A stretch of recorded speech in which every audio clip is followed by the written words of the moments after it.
colleague interrupts him with what seems to me to be a warning look. "Think of it like an interview," the short man says. "Like in a magazine. Like in Ladies' Day or Women's House Journal." "It's Woman's Day," I say, "and the Ladies' Home Journal." And both of my guests are silent for a spell. It's hard to tell the men apart.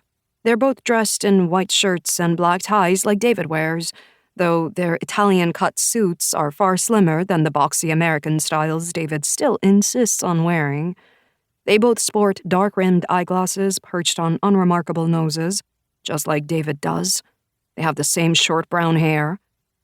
"It's just a formality," the tall man says after a pause. "Paperwork. We're only trying to fill in the blanks here. So please, Mrs. Shepherd, relax. Have a sip of your drink. This is just a friendly conversation." It occurs to me that if I hadn't changed out of my party dress before they arrived, they would have seen the bloodstains. Then it might not be such a friendly conversation. It took me a moment to realize what it was when it happened. The spots blooming purple on my blue chiffon dress, a beautiful rusted gold on the yellow beads around the sleeves and collar. Blood was supposed to be red, I knew, but it mixed like paint with the colors of my clothes. It wasn't until I saw the smears across my hands, undeniably a violent, bright crimson, that I understood. I left the dress crumpled like a used tissue on the bedroom floor, changing into blue jeans, dungarees, my mother would have said with disgust, and one of David's wrinkled white work shirts. Wrinkled because I had failed to iron it, of course, as soon as I got home. We're wearing the same type of shirt, I realize, these men and I. If they go back to the bedroom and start digging around, lifting up dirty towels and old clothes and looking underneath, they'll find the bloody dress soon enough. I've never been very good at covering my tracks. There has always been proof of my dissolution, if anyone bothered to look. They'll find all of it eventually, because they will start searching now.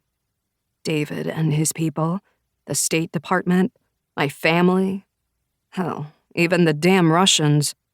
And the reporters, too. I can already see some intrepid young journalist touching down in Dallas, in Washington, D.C., and asking around, peering under rocks and finding all my disgusting little worms. These men in their suits would tell me not to be paranoid if I said this out loud. They might say I sound like a nut, like one of those loonies shouting conspiracy after the Warren report came out. But the truth is, I haven't been paranoid enough. I've always had a nasty habit of taking other people at their word and assuming I'm the only wolf in sheep's clothing. It's something that has caused me no little fear and guilt all my life. But I've seen beneath their skins now, all those sheep in my flock, and I can say with some certainty that they're mostly wolves underneath, after all.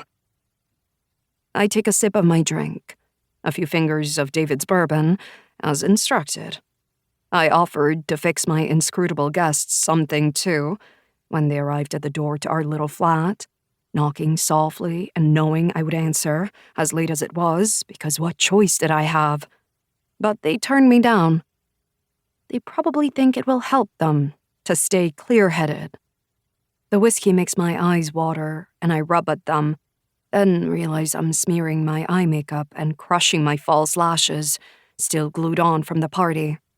I pinch at their spidery edges, the Andrea brand falsies in 100% European hair, and begin to peel. Child at Heart, this model is called, and the ad I saw in Women's Day showed a gallery of different lash lengths and shapes under bold black text asking, "What kind of woman are you anyway?" I can feel the delicate skin of my lids lifting briefly away from my eyeballs as I pull at the adhesive strip, and one of the men, the taller of the two, gapes at me in horror.